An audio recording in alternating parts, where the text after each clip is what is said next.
अब हम अपना अगला टॉपिक शुरू करते हैं एनसीईआरटी से। तो नेक्स्ट टॉपिक है हमारा प्लाज्मोलाइसिस। प्लाज्मोलाइसिस के बारे में सबको पता होता है।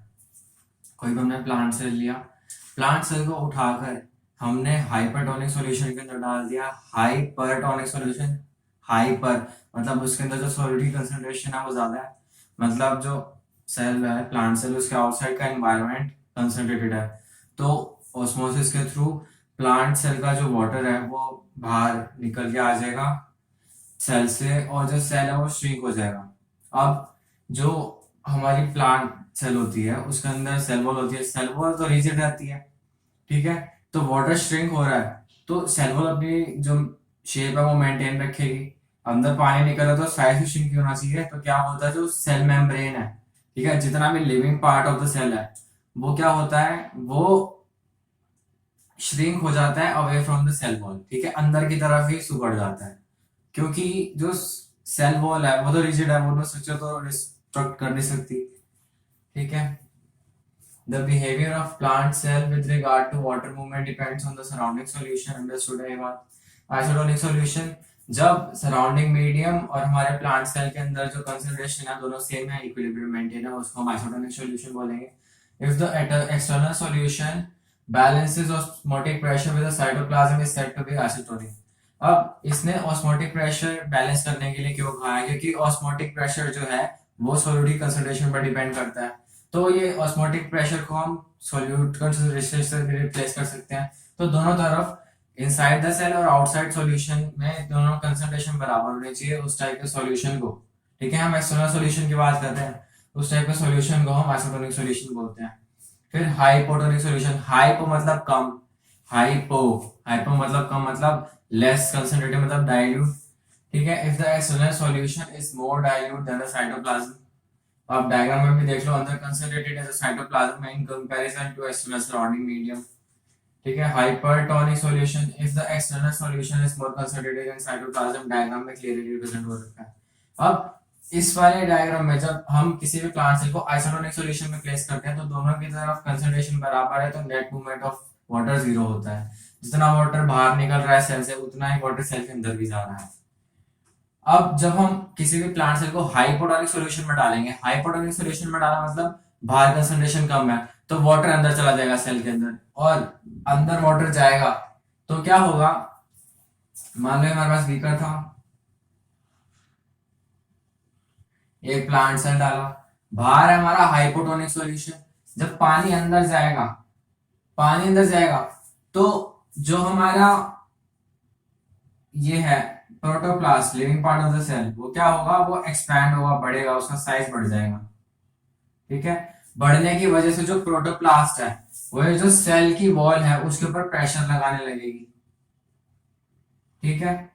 अब जो हमारी सेल वॉल होती है वो रिजिड रहती है, वो अपनी शेप मेंटेन करने के लिए जो प्रोटोप्लास्ट है उसके ऊपर रिवर्स प्रेशर लगाएगी, ठीक है। तो ये जो एक्स्ट्रा प्रेशर लग रहा है सेल की वॉल पर, किसकी वजह से, जो एक्स्ट्रा वाटर अंदर गया, when a plant cell is placed in hypotonic solution, उस प्रेशर को हम क्या बोलते हैं, उस प्रेशर को हम नाम देते हैं turgor pressure. When a cell is placed in hypotonic solution, ठीक है, high water potential as compare to cytoplasm. High water potential मतलब more number of free water molecules, या फिर more number of water molecules, मतलब dilute solution. Water diffuses into the cell, causing the cytoplasm to build up a pressure against the wall. This is known as turgor pressure. जो extra pressure लगा पानी के अंदर जाने की वजह से किसके ऊपर, सेल की वॉल के ऊपर, उसको हमने टर्गर प्रेशर का नाम दिया। अब नेक्स्ट टॉपिक की तरफ बढ़ते हैं। इसके अंदर जो अंदर का पानी है वो बाहर आ जाएगा और जो सेल है वो श्रिंक हो जाएगा, जिसको हम प्लाज्मोलाइसिस बोलते हैं। The cell swells up in hypotonic solution, hypotonic solution के अंदर जो सेल है वो स्वेल अप हो जाएगा, ठीक है। And shrinks in case of hypertonic solution, shrinks when a cell is placed in a hypertonic solution. Plasmolysis occurs when water moves out of the cell and cell membrane of the plant cell shrinks away from the cell wall. ठीक है, जब किसी हमने plant cell को अगर hypertonic solution में डाला, ठीक है, तो वो जो प्लांट सेल है वो स्वेल अप करेगा। बट यही अगर किसी प्लांट सेल को हम हाइपरटोनिक सॉल्यूशन में डाल देंगे, ठीक है, हाइपरटोनिक सॉल्यूशन में डालने की वजह से जो अंदर का पानी है वो बाहर आ जाएगा, जो हमारी सेल वॉल है वो अपनी शेप मेंटेन रखेगी, बट जो हमारी सेल मेम्ब्रेन है वो श्रिंक हो जाएगी क्योंकि इसमें से वाटर बाहर खींच लिया। ठीक है, तो इसीलिए बोल रखा है cell membrane shrinks away from the cell wall, क्योंकि सेल वॉल जो है रिजिड स्ट्रक्चर है, ठीक है, वो श्रिंक नहीं कर सकती। तो हमको स्ट्रक्चर कुछ ऐसा था देखने को मिल जाएगा, जैसे हमारा प्लांट सेल था, इनिशियल में ऐसा था, ये थी सेल मेम्ब्रेन अंदर वाली। अब जब वाटर इससे बाहर निकला तो हमें कुछ ऐसा स्ट्रक्चर देखने को मिल जाएगा। सिर्फ इतना सा सेल बचेगा living part of the cell, सारा पानी बाहर चला गया, क्योंकि मेजॉरिटी जो कंसंट्रेशन होती है सेल के अंदर वो वाटर की ही रहती है।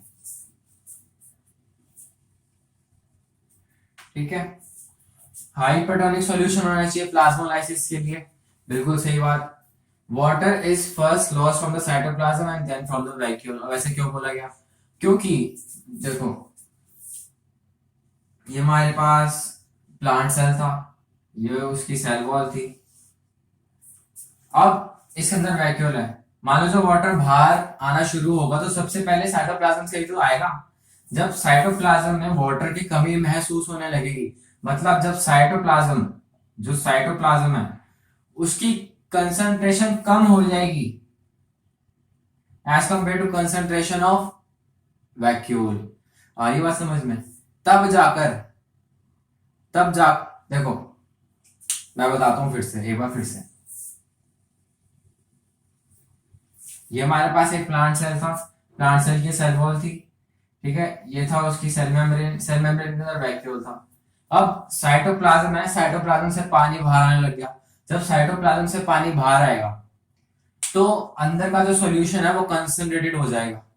ठीक है, अब जो साइटोप्लाज्म है उसका सॉल्यूशन जब वैक्यूल से भी कंसंट्रेटेड हो जाएगा, मतलब वैक्यूल में पानी ज्यादा होगा एज कंपेयर टू साइटोप्लाज्म, उस केस के अंदर तब वैक्यूल से पानी बाहर आएगा साइटोप्लाज्म के अंदर, फिर साइटोप्लाज्म से बाहर जाएगा। आ रही बात समझ में? अब मैंने ऐसा क्यों कहा? क्योंकि जो इसकी टोनोप्लास्ट है वैक्यूल की, वो एक्टिव प्रोसेस करके, एक्टिव ट्रांसपोर्टेशन के थ्रू वैक्यूल के अंदर सॉल्यूट का कंसंट्रेशन बढ़ा देगी। जब हम cell unit of life chapter पढ़ते हैं तो उसके अंदर लिखा हुआ है कि जो वैक्यूल की सेल मेम्ब्रेन होती है टोनोप्लास्ट, वो एक्टिव ट्रांसपोर्ट कर सॉल्यूट की कंसंट्रेशन टोनोप्लास्ट के थ्रू वैक्यूल के अंदर बढ़ा देती है। तो जो वैक्यूल है वो तो कंसंट्रेटेड है ना, और बाहर हमारा पानी है, जो साइटोप्लाज्म है वो डाइल्यूट है इन कंपैरिजन टू वैक्यूल। तो कायदे से तो जो साइटोप्लाज्म है उससे पानी जाना चाहिए वैक्यूल के अंदर, ठीक है, बट जब प्लाज्मोलाइसिस हो रहा होता है उस केस के अंदर साइटोप्लाज्म से पानी रिमूव किया जा रहा होता है। तो पानी रिमूव करते अब एक स्टेज आ गई कि बहुत ज्यादा पानी रिमूव कर दिया, इतना पानी रिमूव कर दिया कि जो साइटोप्लाज्म है वो कंसंट्रेटेड हो गया, किससे ज्यादा? हमारे वैक्यूल से ज्यादा, तब वैक्यूल से पानी बाहर आने लगेगा। आई बात समझ में? इसलिए बोला गया जब प्लाज्मोलाइसिस हो रहा होता है तो जब सेल से पानी बाहर आता है सबसे पहले साइटोप्लाज्म से आता है, उसके बाद हमारा वैक्यूल से आता है। ठीक है, protoplast shrinks away from the cell wall. और जब protoplast shrink away from the cell wall हो गया, ठीक है, हमारे पास कुछ ऐसा स्ट्रक्चर देखने को मिल गया था, ये सेल वॉल थी, ये श्रिंक हो गया। अब सवाल आता है ये बीच का स्पेस है, इसमें क्या भरा हुआ है? इसके अंदर हाइपरटोनिक सॉल्यूशन रह गया। ठीक है, क्योंकि जो वाटर निकला बाहर किसके अंदर से निकला? साइटोप्लाज्म के अंदर से निकला, ठीक है ना, और साइटोप्लाज्म की बाउंड्री क्या थी हमारी? प्लाज्मा मेम्ब्रेन, और प्लाज्मा मेम्ब्रेन श्रिंक रहेगी। तो जब वाटर बाहर चला गया, जब वाटर बाहर चला गया तो जो बाहर का सॉल्यूशन है, बाहर का सॉल्यूशन कैसा हो गया? बाहर का सॉल्यूशन कैसा हो गया? बाहर का सॉल्यूशन हाइपरटोनिक हो गया। Hypertonic solution occupies the space between cell wall and shrunken protoplasm in plasmolysed cell. ठीक है, अब वो हाइपरटोनिक क्यों हो गया?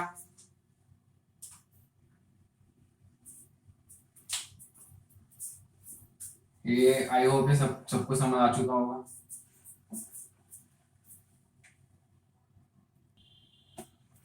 अब यहां पर उठता है हमारे दिमाग में डाउट कि जब प्लाज्मोलाइसिस हो रहा है तो सेल से तो बाहर पानी जा रहा है, तो बाहर तो वाटर की कंसंट्रेशन बढ़ गई, जिसकी वजह से जो बाहर का मीडियम है वो डाइल्यूट हो जाना चाहिए था, मतलब बाहर का सॉल्यूशन हाइपोटोनिक हो जाना चाहिए था। जो साइटोप्लाज्म से बाहर है जितना भी है वो तो हाइपोटोनिक होना चाहिए था, बट यहाँ पर तो हाइपोटोनिक लिखा हुआ है। अब ऐसा क्यों? ये इसका रीजन है, ये डायग्राम। अब जो बीकर लिया, ठीक है, बीकर का जो वॉल्यूम है वो बहुत बड़ा है, बहुत ज्यादा वॉल्यूम है। बीकर का वॉल्यूम बहुत ज्यादा है in comparison to the size of a cell. जो हम सेल, जब हम एक्चुअल एक्सपेरिमेंट करते हैं तो एक सिंगल सेल तो ले नहीं सकते क्योंकि उसको आइसोलेट करना बहुत डिफिकल्ट है, तो हम टिश्यू लेते हैं, ठीक है, और उसको फिर हम हाइपरटोनिक सॉल्यूशन में डालते हैं। तो हाइपरटोनिक जो सॉल्यूशन लेते हैं उसका वॉल्यूम बहुत ज्यादा होता है in comparison to volume of tissue that we take. तो मान लो जितना भी पानी बाहर आ जाए, ठीक है, बाहर जो वॉल्यूम है, बाहर के जो बाहर का कंसंट्रेटेड सॉल्यूशन है उसका वॉल्यूम बहुत ज्यादा है, कि उसको डाइल्यूट बनाने के लिए जितना पानी बाहर आया वो सफिशिएंट नहीं था। तो पानी के बाहर आने के बावजूद भी बाहर का जो मीडियम है वो स्टिल हाइपरटोनिक है। इसीलिए यहाँ पे लिखा हुआ है कि hypertonic solution occupies the space between cell wall and shrunken protoplasm of the plasmolysed cell। अब ये थी सेल वॉल, ये हमारा प्रोटोप्लाज्म। अब जो पानी निकला वो किससे निकला? साइटोप्लाज्म से निकला ना। और साइटोप्लाज्म की बाउंड्री क्या है? साइटोप्लाज्म की बाउंड्री है हमारी प्लाज्मा मेम्ब्रेन। तो प्लाज्मा मेम्ब्रेन के बाहर जितना भी है, ठीक है, वो सब का सब हाइपरटोनिक सॉल्यूशन है, क्योंकि वो सब रीजन हमारा बाहर के जो सॉल्यूशन है उसके अंदर आ जाएगा, ठीक है, बाहर का जो मीडियम है। और हम सेल वॉल को इसलिए कंसिडर नहीं करते क्योंकि सेल वॉल जो होती है वो कंप्लीटली परमिएबल होती है, ना ही वो वाटर को आने के लिए रोकेगी ना ही जाने के लिए रोकेगी। तो ये कंसंट्रेशन अप डाउन मतलब उसमें वेरिएशन नहीं ला सकती, इसीलिए उसकी एग्जिस्टेंस को ही नहीं मानते। हम मानते हैं कि सेल वॉल एग्जिस्ट ही नहीं करती एक टाइप से, ठीक है, क्योंकि ये रिस्ट्रिक्शन ही नहीं कुछ भी प्रोवाइड कर रही। तो इसके बाहर पानी गया तो बाहर का जो सोल्यूशन है वो हाइपोटोनिक हो जाना चाहिए था, बट कंसंट्रेशन सॉरी वॉल्यूम का डिफरेंस इतना ज्यादा है कि जो बाहर का सोल्यूशन है उसको डाइल्यूट करने के लिए जो पानी बाहर गया वो सफिशिएंट नहीं है, इसीलिए बाहर का सोल्यूशन अभी भी हाइपोटोनिक ही रहा। तो अगर वो सवाल पूछे कि which type of solution occupies the space between the protoplast और the shrunken protoplasm and the cell wall, तो आंसर जाएगा हाइपोटोनिक सॉल्यूशन। इसको खास करके ध्यान रखना। When the cell is placed in isotonic solution, there is no net flow of water towards inside or outside, equilibrium में रहेगा। If the external solution balances the osmotic pressure of cytoplasm, then it is said to be isotonic। अब यहाँ पे osmotic pressure को हम concentration से भी replace करते हैं या फिर solute की concentration से भी replace कर सकते हैं, क्योंकि osmotic pressure is directly proportional to solute concentration। जब solute concentration दोनों की बराबर है, ठीक है, उस केस में वो आइसोटोनिक सॉल्यूशन में प्रेजेंट होगा। अब मान लो कि हमने किसी सेल को एक सॉल्यूशन में डाला, अब जितना पानी बाहर जा रहा है उतना ही पानी अंदर आ रहा है, तो उस वाले सॉल्यूशन को हम बोलेंगे आइसोटोनिक सॉल्यूशन। और उस केस के अंदर जो सेल है हमारा प्लांट सेल है उसको बोलेंगे जो प्लांट सेल है वो फ्लैसिड है, ठीक है, फ्लैसिड है मतलब वो नॉर्मल शेप मेंटेन रखा है अपनी। अब ये जो स्टेटमेंट है इसको ध्यान से पढ़ो। When water flows into the cell and out of the cell and are in equilibrium, when the water flowing into the cell and out of the cell are in equilibrium, then cell is said to be flaccid। अब ये condition है जब हमने किसी plant cell को isotonic solution के अंदर डाला, तब जितना पानी बाहर जाएगा उतना ही अंदर आएगा, मतलब इक्विलिब्रियम मेंटेन रहेगा, और उस केस के अंदर हम सेल को बोलेंगे फ्लैसिड।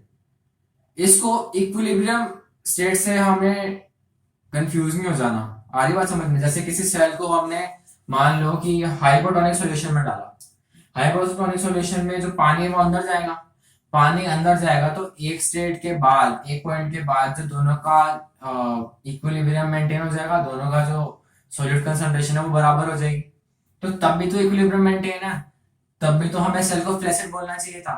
बट हम उस केस के अंदर जो सेल है उसको फ्लैसिड नहीं बोलेंगे, उस केस के अंदर उसको टर्जिड बोलेंगे। तीनों केसेस के अंदर इक्विलिब्रियम मेंटेन रहेगा, बट कब? फाइनल पोजीशन में। बट इस स्टेटमेंट में फाइनल पोजीशन की बात नहीं कर रही, तो हम इसको इनिशियल पोजीशन मान के चलेंगे। हमने इनिशियली सेल को रखा, इनिशियली सेल को हमने किसी सॉल्यूशन में रखा तो वो इक्विलिब्रियम में है, ठीक है, तो उस वाले सेल को हम फ्लैसिड बोलेंगे।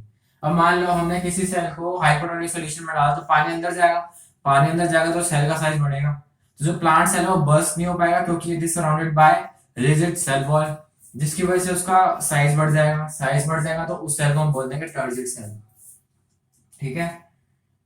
अगली आगे कहीं देखेंगे लिखा हुआ, फिलहाल आगे बढ़ते हैं।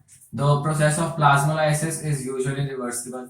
बिल्कुल सही, आई थिंक अब तक ये समझ आ चुका कि रिवर्सिबल है।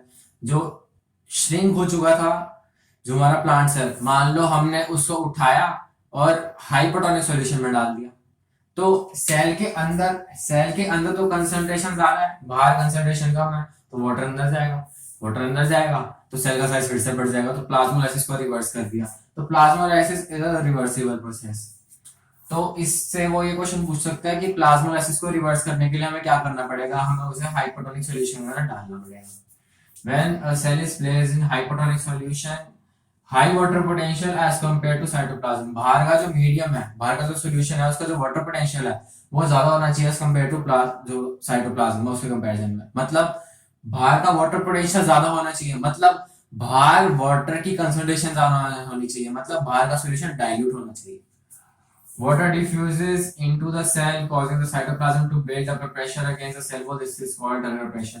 ठीक है, टर्गर प्रेशर बोलते हैं इसको। अब एनसीईआरटी के अकॉर्डिंग जो टर्गर प्रेशर है उसी को हमने प्रेशर पोटेंशियल बोला है। अब ऐसा क्यों बोला है देखते हैं। जो हमारी इक्वेशन थी, water potential equals to solid potential plus pressure potential.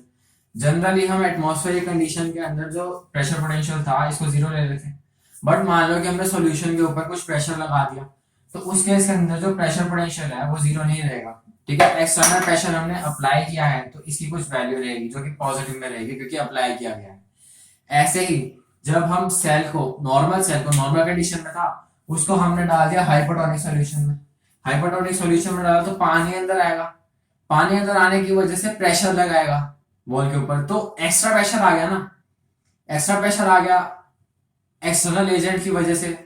तो उस बेस पर हमने इनको कोरिलेट करते हुए जो टर्गर प्रेशर है उसको हमने प्रेशर पोटेंशियल बोल दिया। ठीक है, तो the pressure exerted by protoplast due to entry of water against the rigid wall is called pressure potential.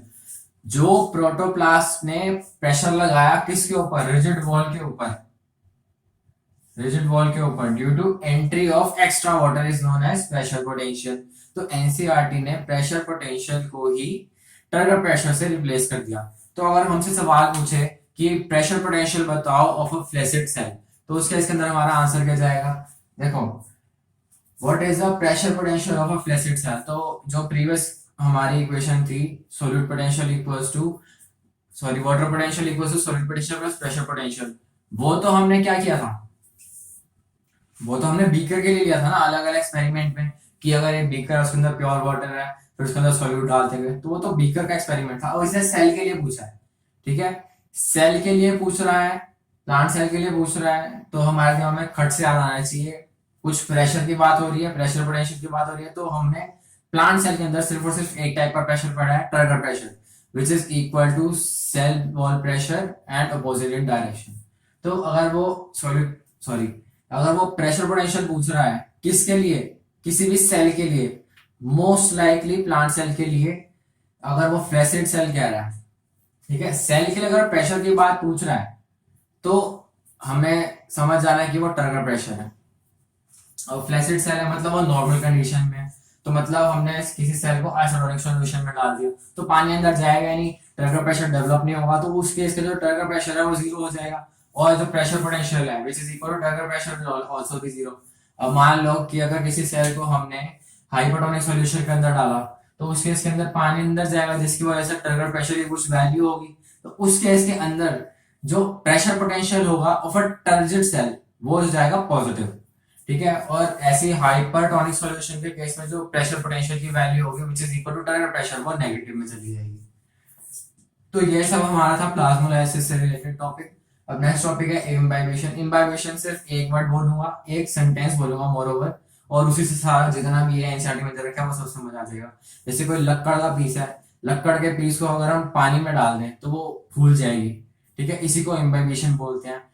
अब कंफ्यूज मत होना, जो इम्बाइबेशन है ये एब्जॉर्प्शन है ना कि एड्जॉर्प्शन, ठीक है, बल्क में वाटर का एब्जॉर्प्शन हो रहा है और सेल्स के अंदर हो रहा है, सिर्फ सरफेस फिनोमिना नहीं है ये, जो मास है जो सब्सटेंस है उसके बल्क में हो रहा है, ठीक है, इंटरनल एब्जॉर्प्शन हो रहा है, सिर्फ सरफेस फिनोमिना नहीं हो रहा। तो जो इम्बाइबेशन है इट इज एब्जॉर्प्शन, एड्सॉर्प्शन नहीं है। इस टाइप से भी सवाल आते हैं एग्जाम में। तो it is a special type of diffusion. अब डिफ्यूजन क्यों बोला गया, क्योंकि ये अलोंग द कंसंट्रेशन ग्रेडियंट होता है। जैसे सूखा हुआ लक्कड़ का पीस है, उसको पानी में डाल देंगे तो वो फूल जाएगा पानी एब्जॉर्ब करके। तो low concentration to high concentration water का मूवमेंट हुआ। It is a special type of diffusion where water is absorbed by solids और कोलॉइड्स। देखो इस टॉपिक में सवाल बनने लायक बिल्कुल नहीं है, ठीक है। अगर एनसीईआरटी से वो सवाल बनाना चाहता है तो किसी भी लाइन से बना सकता है। इस टॉपिक से आई डोंट थिंक कोई सवाल बनेगा। बट अगर वो अच्छे लेवल का क्वेश्चन बनाना चाहता है तो वो एनसीईआरटी की लाइन उठा के डाल देगा बस, ठीक है। अलग अलग टाइप के हमारे पास सॉलिड्स दे देगा, कोलॉइड, सस्पेंशन, ठीक है, इस टाइप से, और पूछ लेगा किस में इम्बाइबिशन देखने को मिलता है। तो एनसीईआरटी के अकॉर्डिंग कोलॉइड्स हैं जिनके अंदर इम्बाइबिशन देखने को मिलता है। ये एमटीआर है। एमटीआर का मतलब होता है मुझे दो रट लो। सिर्फ रटने वाली चीज है। देखो क्वेश्चन बनना है नहीं यहाँ से, ठीक है। बनेगा भी तो इस चीज से ही बनेगा, क्योंकि बाकी सब जो डेटा है इसके बारे में वो सबको ही पता होता है। हो सकता है इसी से बना दे कोलॉइड्स, ठीक है। तो इतना याद रख लो कि जो इम्बाइबिशन है वो कोलॉइड्स में देखने को मिलता है, उसी से काम चल जाएगा। Causing them to increase in volume. अब इसके दो एग्जांपल्स दे रखे हैं मेनली हमारे पास एनसीईआरटी में। Absorption of water by seed and dry wood. Dry wood के बारे में ऑलरेडी बता चुका हूँ। अब जो हमारा प्री हिस्टोरिक मैन था, प्री हिस्टोरिक मैन क्या करता था, जैसे उसने अपने हंटिंग के लिए औजार बनाने होते थे, तो उसके लिए मान लो उसके पास कोई चट्टान है, ठीक है। चट्टान के बीच में वो पहले क्रैक करता था, कुछ भी डिप्रेशन बनाता था, उसके अंदर वो लक्कड़ फंसा देता था, ठीक है, और लक्कड़ फंसाकर उसके ऊपर पानी डाल देता था।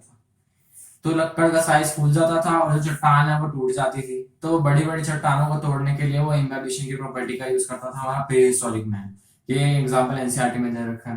और जो सीड है, ठीक है, सीड में ऑलरेडी कुछ अमाउंट ऑफ वाटर होता है जिसके जिसके हेल्प से वो रेस्पिरेशन करता है, बट उतने अमाउंट ऑफ वाटर से वो जर्मिनेशन नहीं कर सकता। तो जब उसको जर्मिनेशन करना होता है, या फिर जब उसकी डोरमेंसी की स्टेज ब्रेक हो जाती है और फेवरेबल एनवायरमेंटल कंडीशंस आ जाती हैं उस केस के अंदर, वो सराउंडिंग से वाटर को एब्जॉर्ब करता है। किस प्रोसेस के थ्रू? इम्बाइबिशन के थ्रू। तो एग्जांपल हमारे एनसीईआरटी में दो दे रखे हैं, एक तो सीडलिंग का और एक ड्राई वुड का। Imbibition is a type of diffusion, already बता चुका हूँ, क्योंकि अलोंग द कंसंट्रेशन ग्रेडियंट होता है।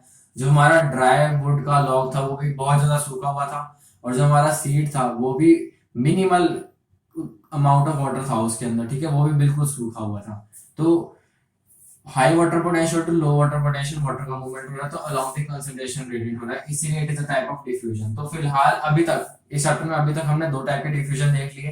पहला देखा हमने ऑस्मोसिस, दूसरा देखा हमने इम्बाइबिशन, ठीक है।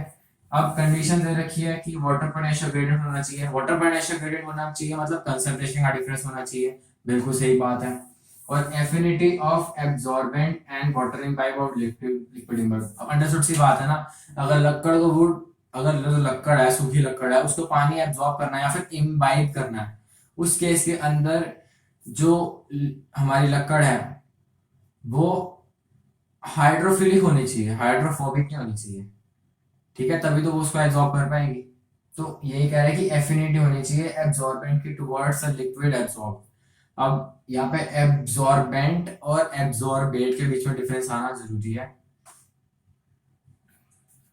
तो तभी ये वाली स्टेटमेंट समझ आएगी, नहीं तो नहीं आएगी। अब एब्जॉर्बेंट और एब्जॉर्बेट क्या होता है, ये चैप्टर हम केमिस्ट्री में पढ़ चुके हैं। इस टॉपिक के बारे में पढ़ते हैं वैसे केमिस्ट्री में, ठीक है, वहां से पता होना चाहिए आपको।